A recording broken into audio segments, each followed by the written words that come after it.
আসসালামু আলাইকুম। সবাই কেমন আছেন? আশা করি সবাই ভালো আছেন। আজ আপনাদের জন্য নিয়ে এসেছি গল্পের ৩য় পর্ব। আশা করি গল্পটি আপনাদের ভালো লাগবে। তাহলে চলুন শুরু করা যাক। উনি আমার মুখের দিকে অপলক্ষীনভাবে তাকিয়ে আছে। চেহারায় স্বাভাবিক ভাব, কিন্তু উনি এভাবে তাকিয়ে থাকাতে আমার খুব অস্বস্তি হচ্ছে। আচমকাই চেহারায় পরিবর্তন হয়ে গেল।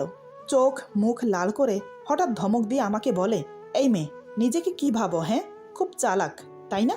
তুমি কি ভেবেছ তোমার এই রূপের ডালি আমার সামনে মেলে ধরলে আমি গলে মোম হয়ে যাব? দেখো, আমি সেই ধরনের ছেলে না। তোমার এই বাজে অভ্যাসগুলো না খুবই বিরক্তকর। আজ দুপুরে তুমি ইচ্ছে করেই আমার সাথে ধাক্কা খেয়েছ, তারপর যা চেয়েছো তাই হয়েছে। কি ভেবেছ এসব করে আমাকে নিজের করে নেবে? তোমার এই মনের আশা কোনো দিনও পূরণ হবে না। নিহাত, আমার দুটো বাচ্চা আছে বলেই আমি তোমাকে বিয়ে করেছি। তা না হলে আমি কোনো দিনও তোমাকে বিয়ে করতাম না। শুধু তোমাকে কেন, তোমার থেকেও বিশ্ব সুন্দরী চলে আসলেও আমি বিয়ে করতাম না। তুমি এসব চাল চেলে আমার স্ত্রীর জায়গা কোনো দিনও হাসিল করতে পারবে না। ভালোবাসা বোঝো? একটা ছেলে যখন একটা মেয়েকে তার সর্বোচ্চ দিয়ে ভালোবাসে, তখন সে তাকে কখনো ভুলতে পারে না। আমি ঈশাকে আমার থেকেও বেশি ভালোবাসতাম।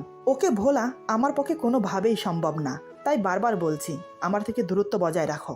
নেক্সট টাইম এমন কিছু করবে না যাতে আমি বাধ্য হই তোমাকে এই বাড়ি থেকে বের করে দিতে। আর তোমার ছলা কলা তোমার কাছেই রাখো, আমার উপর প্রয়োগ করতে এসো না, তাহলে কিন্তু এর ফল ভালো হবে না। তোমাকে বিয়ে করেছি আমার বাচ্চার দেখাশোনা করার জন্য, আমার বউ হওয়ার জন্য না। কথাটা যেন মনে থাকে। এবার যেতে পারো। ওনার কথাগুলো শুনে আমি পাথরের মুক্তি হয়ে গেছি।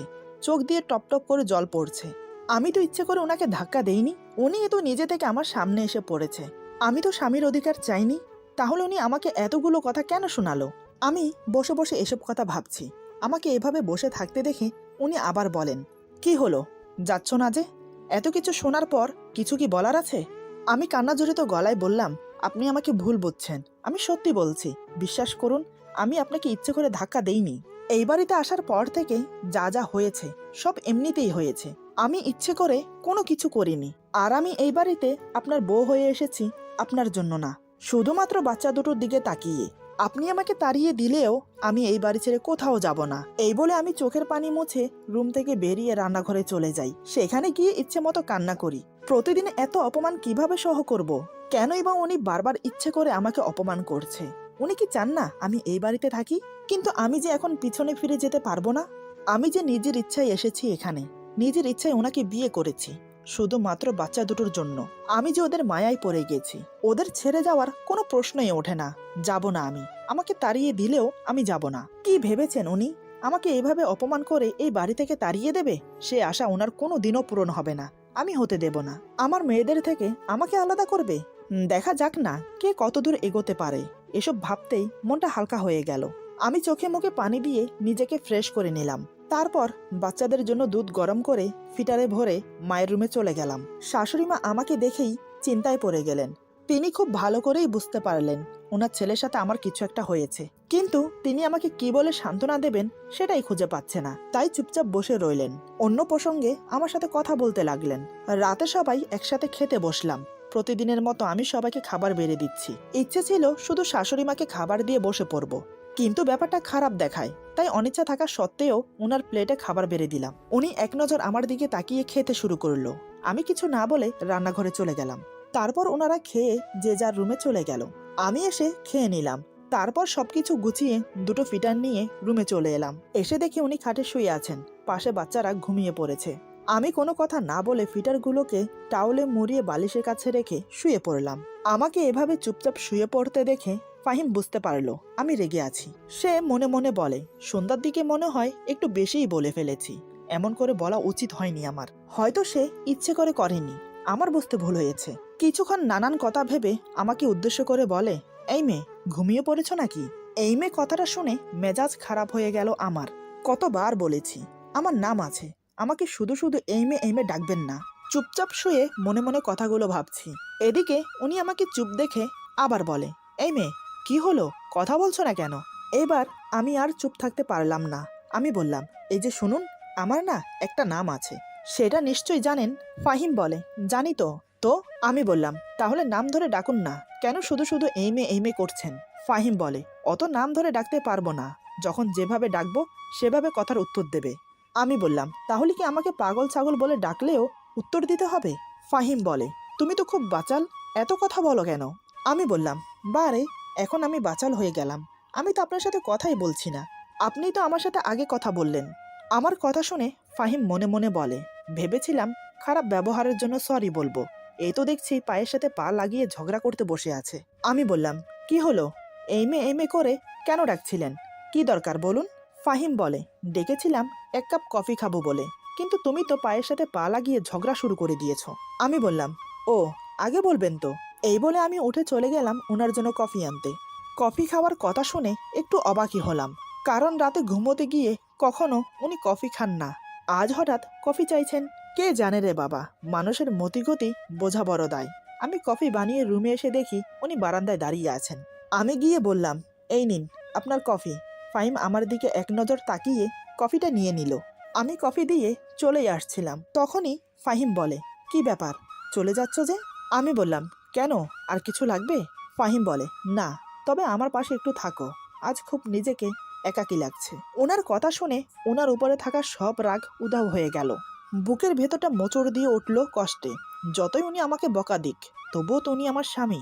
আমি চুপচাপ ওনার পাশে গিয়ে দাঁড়ালাম। ফাহিম আমার দিকে এক নজর তাকিয়ে বলে, সুন্দর ব্যবহারের জন্য আমি খুবই দুঃখিত। আসলে ওভাবে তোমাকে বলা উচিত হয়নি আমার। জানি না মাঝে মাঝে আমার কি হয়ে যায়, পারলে আমাকে ক্ষমা করো। আমি বললাম, থাক না ওসব কথা, আর এমনিতেও আমি কিছু মনে করিনি। আপনি আমার স্বামী, যদিও আপনি আমাকে স্ত্রী হিসেবে মানেন না, কিন্তু তারপরও আমরা স্বামী স্ত্রী।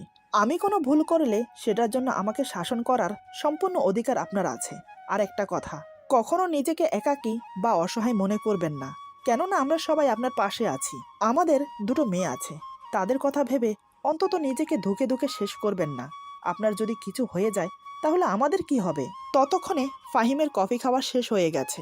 আমার কথার কোনো উত্তর না দিয়ে বলে, রাত অনেক হয়েছে, চলো এবার ঘুমোবে। বুঝতে পারলাম উনি আর কথা বাড়াতে চাইছেন না, তাই আমিও কিছু না বলে ঘুমোতে চলে গেলাম। মনের মধ্যে নানান প্রশ্ন উকিঝুঁকি মারছে, কিন্তু তার কোনো উত্তর খুঁজে পাচ্ছি না। মাঝে মাঝে লোকটাকে আমি ঠিক বুঝে উঠতে পারি না, এই ভালো কখন আবার এই খারাপ। মনে হয় ওনাকে বুঝে উঠতে আমার সারা জীবন লেগে যাবে। আমি খাটের এক পাশে শুয়ে মনে মনে কথাগুলো ভাবছি, অপর পাশে উনি শুয়ে আছেন, মাঝখানে আমাদের 2 মেয়ে। কি মনে হতেই একবার ওনাকে দেখে নিলাম, দেখে উনি অন্যদিকে ফিরে শুয়ে আছেন। হালকা নিঃশ্বাসের শব্দ ভেসে আসছে, বুঝতে পারলাম উনি ঘুমিয়ে গেছেন। আমি অন্যদিকে ফিরে ঘুমানোর চেষ্টা করলাম। কিছুক্ষণের মধ্যেই 2 চোখ জুড়ে ঘুম নেমে এলো। সকালে ওনার আগে আমার ঘুম ভাঙলো। বিছানা ছেড়ে উঠে ওয়াশরুমে চলে গেলাম ফ্রেশ হতে। কিছুক্ষণ পর ওয়াশরুম থেকে বেরিয়ে দেখি মেয়েগুলোর গায়ে থেকে চাদর সরে গেছে। যেহেতু উনি ঘুমোচ্ছেন তাই আমি পাশ ঘুরে গেলাম না, ওনার উপর দিয়ে ঝুঁকে মেয়েদের গায়ে চাদর টেনে দিতে লাগলাম। কিন্তু বিধিবাম, যেই না আমি ঝুঁকেছি হঠাৎ উনি নড়ে চড়ে ওঠে। এটা দেখে আমি তৎক্ষণাৎ সরে আসতে চাইলাম, কিন্তু হাতের ভার সামালতে না পেরে ওনার উপর পড়ে যাই, আর উনি সেই সুযোগে আমাকে শক্ত করে জড়িয়ে ধরে নিজের বুকের সাথে মিশিয়ে নিল। ঘটনাটা এত তাড়াতাড়ি হয়ে গেল যে নিজেকে সরিয়ে আনার চেষ্টা করেও ব্যর্থ হলাম। এদিকে উনি আমাকে বুকে নিয়ে চাদর দিয়ে আমাকে ঢেকে দিল। এক পা আমার পায়ের ওপর তুলে দিয়ে 2 হাতে আমাকে শক্ত করে বুকের সাথে জড়িয়ে রাখলো। টুপ করে আমার মাথায় একটা চুমো দিয়ে আমার কপালে আরেকটা চুমো দিল। ওনার শরীরের উষ্ণতাপে আমার শরীরে অন্যরকম একটা অনুভূতি ছেয়ে যাচ্ছে। আমিও স্থির হয়ে চুপটি করে ওনার টি-শার্ট 2 হাতে খামচে ধরে মুখ গুজে দিলাম ওনার বুকে। উনি আমার কপালে আরেকটা চুমো দিয়ে বলে, কেন দূরে দূরে থাকো ঈশা? আমাকে কষ্ট দিয়ে কি মজাটা পাও তুমি? আমি তোমাকে কতটা ভালোবাসি, তুমি কি সেটা বোঝো না? কেন বারবার কষ্ট দিচ্ছ আমাকে? আজ আমি তোমাকে আর ছাড়বো না। আজ আমি আমার সবটুকু ভালোবাসা তোমাকে উজাড় করে দেব। উনি বিড়বিড় করে আরো অনেক কথা বলছে। আমি ভেবেছিলাম উনি আমাকে ইভা মনে করেই আমাকে আদর করছে, কিন্তু এ কি, উনি তো ঈশা আপুর নাম নিচ্ছে। তার মানে উনি ঘুমের মধ্যে আমাকে ঈশা মনে করে জড়িয়ে ধরেছে। ব্যাপারটা বুঝতে পেরে মনে মনে খুব কষ্ট পেলাম। অজান্তেই 2 ফোঁটা চোখের জল গড়িয়ে পড়ল। আমাকে বুকে নিয়ে আমার নাম উচ্চারণ না করে অন্য কারোর নাম তিনি মুখে নিচ্ছেন। এটা শুনে নিজেকে স্থির রাখতে পারছি না। যদিও ঈশা আপু বেঁচে নেই, কিন্তু স্বামীর বুকে মাথা রেখে যখন অন্য কারোর নাম শুনতে হয় তখন কষ্টে আর যন্ত্রণায় বুকের ভেতরটা ফেটে যায়। একমাত্র মেয়েরাই বোঝে এমন পরিস্থিতিতে কেমন লাগে। যাই হোক, আমি নিজেকে কোনো রকম সামলে নিজেকে ছাড়ানোর চেষ্টা করলাম, কিন্তু না, কোনোভাবেই পারছি না। উনি আমাকে এত শক্ত করে জড়িয়ে ধরেছে, কোনোভাবেই নিজেকে ছাড়ানো সম্ভব না। তাই আমি চুপটি করে ওয়েট করতে লাগলাম। কিছুক্ষণ পর দেখলাম উনি আবার ঘুমিয়ে গেছেন। তাতেই হাতের বাঁধন আলগা হয়ে গেল। আমি ধীরে ধীরে নিজেকে ছাড়িয়ে নিলাম। মনের দিক দিয়ে আমি খুব ভেঙে পড়েছিলাম তখন। মেয়েগুলোর গায়ে চাদর দিয়ে গুটি গুটি পায়ে বেরিয়ে গেলাম রুম থেকে। আজ ওনার ছুটি, অফিসে যাবে না, তাই আমিও আর ওনাকে ঘুম থেকে ডাকলাম না। নিজের কাজে ব্যস্ত হয়ে গেলাম। হাতের কাজ শেষ করে বারান্দায় বসে কানে ইয়ারফোন গুজে মনে সুখে গান শুনছি আর এক মগ কফি খাচ্ছি। হঠাৎ অনুভব করি পিছন থেকে কে যেন চুল টানছে। তাই ঘাড় ঘুরিয়ে তাকাতেই দেখি মিস্টার ফাহিম রাগী মুখ নিয়ে আমার দিকে তাকিয়ে আছে। আমি সাথে সাথে ইয়ারফোন খুলে বললাম, কি ব্যাপার, চুল টানছেন কেন? ফাহিম রাগী ভাব দেখিয়ে বলে, তোমাকে যে আমি এখনো বারান্দা থেকে নিচে ফেলে দেইনি, এটা তোমার কপাল বলো। আমি ভুরু কুচকে বললাম, সাত সকালে আমি আপনার কি ক্ষতি করেছি? হ্যাঁ। ফাহিম বলে, কি করনি সেটা বলো। কতক্ষণ ধরে তোমাকে ডাকছি, কোনো সারা শব্দ নেই। মহারানী এখানে বসে গান শুনছে। আমি বললাম, ডেকেছেন কেন? ফাহিম বলে, আমার সম্পর্কের একটা ভাই হয়, সে এসেছে, কয়েক মাস হয়তো আমাদের বাসায় থাকবে। আমি বললাম, ভালো তো। ফাহিম বলে, তুমি গিয়ে দরজা খুললে হয়তো আরও ভালো হতো। এখন ভালো হয়নি, সাত সকাল আমার ঘুমটা মাটি করে দিল ফোন দিয়ে। আমি বললাম, ভালো হয়েছে। ফাহিম বলে, আবার?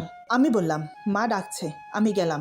এই বলে বারান্দা থেকে চলে না আসলে আজকে এমন ঝগড়া লাগতো যে আশেপাশের মানুষ এক জায়গায় জড়ো হতো। তার চেয়ে ওনার কাছ থেকে দূরত্ব বজায় রাখা ভালো। আমি নিচে এসে সব রান্নাবান্নার কাজ সেরে রেখেছি। শাশুড়ি মার পায়ে ব্যথা, তাই তার রুমে খাবার দিয়ে এসে ডাইনিং টেবিলে খাবার সাজিয়ে ফাহিমকে ডাকতে যাওয়ার আগেই সে হাজির হয়েছে। সাথে তার দুঃসম্পর্কের ভাই সেও এসেছে। তাকে দেখিয়ে বলে, এ হলো তমাল, আমার ভাই হয়।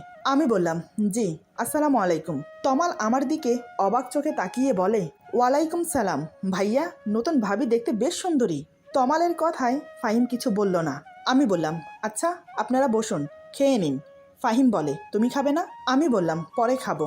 ফাহিম বলে, মাহিরা মাইশা ঘুম থেকে উঠে গেলে তোমার খেতে অনেক দেরি হবে, তার থেকে ভালো এখন খেয়ে নাও।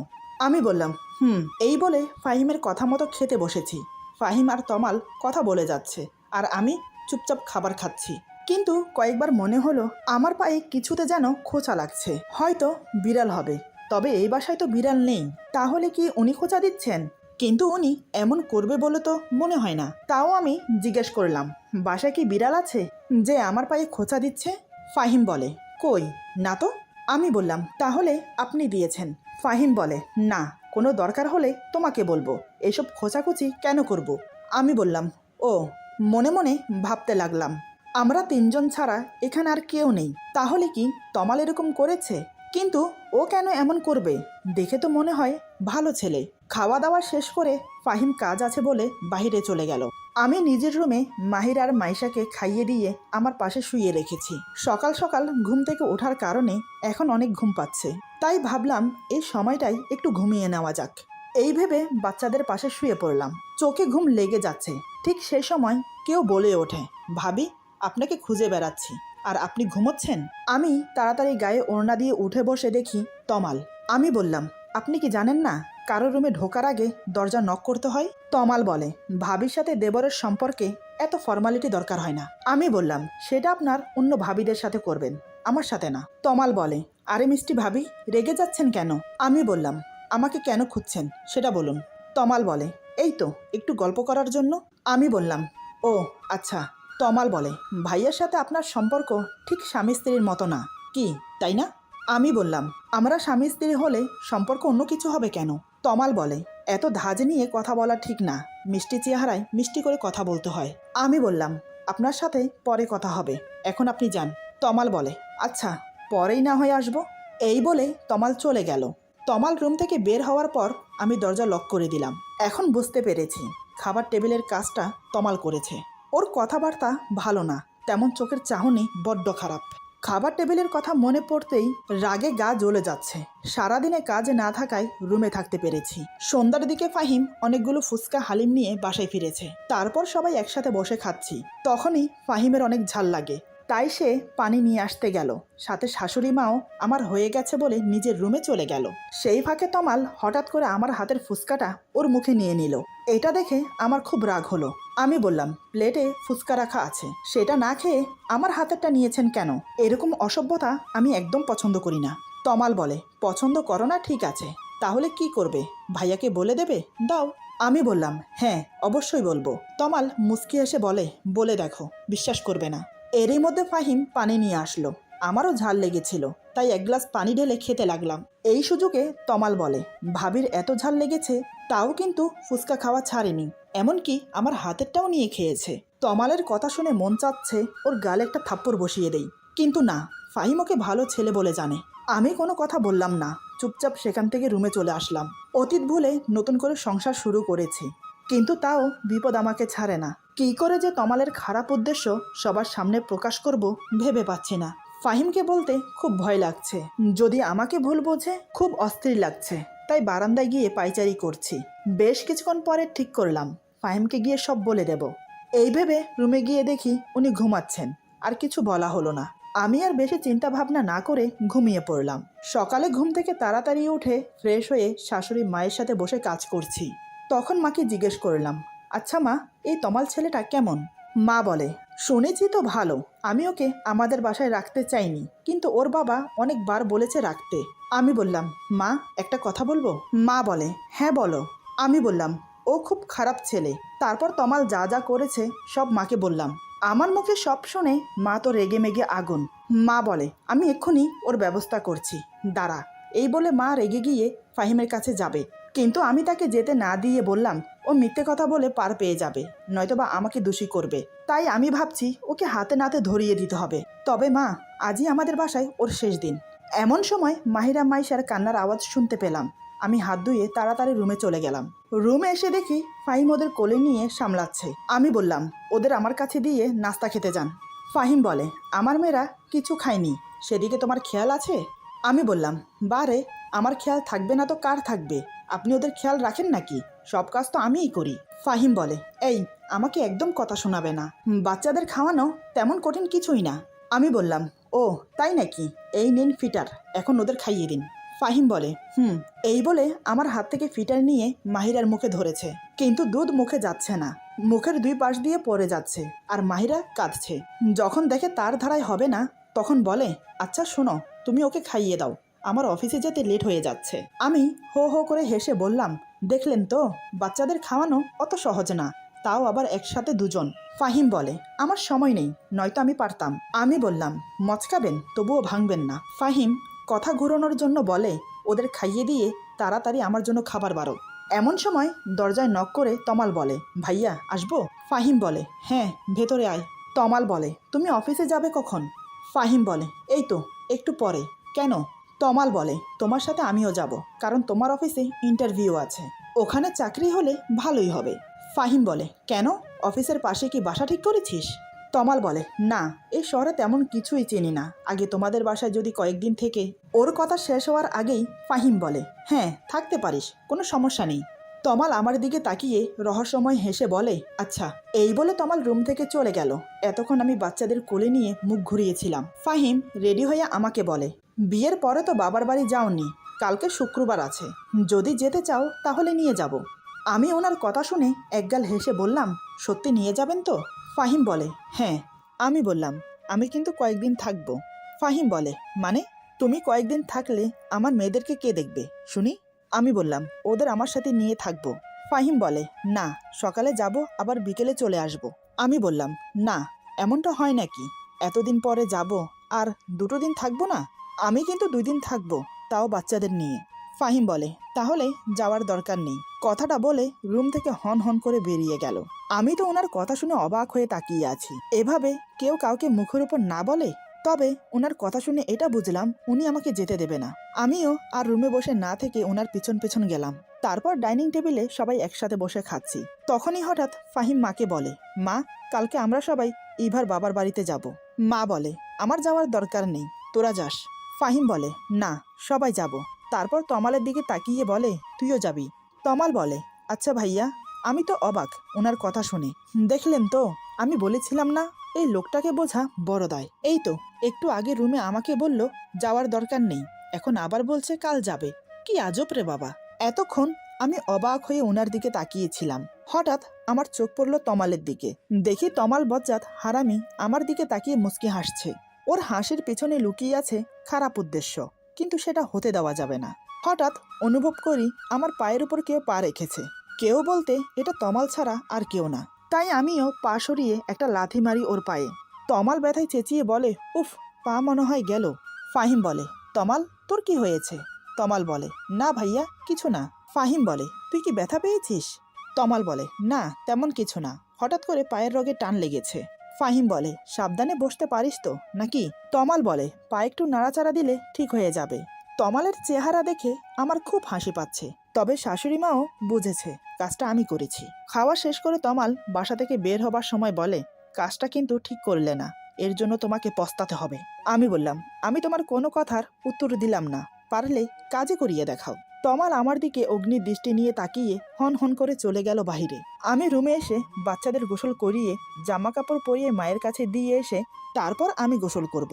এই ভেবে ওদের গোসল করিয়ে কাপড় পরিয়ে যেই না মাকে দিয়ে আসতে যাব, তার আগেই মা রুমে আসে ওদের নিতে।